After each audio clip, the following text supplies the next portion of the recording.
Presiden Prabowo Subianto mengerahkan 4 pesawat angkut termasuk 1 pesawat A400M yang baru tiba di Indonesia untuk mengirimkan bantuan ke wilayah Sumatera hingga Aceh yang terdampak banjir bandang.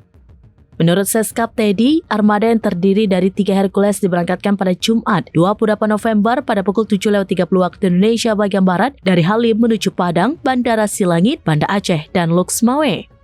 Meskipun bantuan logistik masif ini telah dikirim, desakan agar Presiden menetapkan banjir bandang sebagai status tanggap darurat nasional semakin menguat.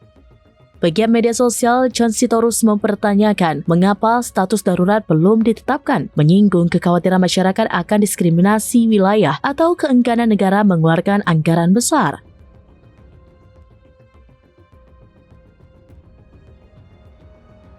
Download Tribun X sekarang, menghadirkan lokal menjadi Indonesia.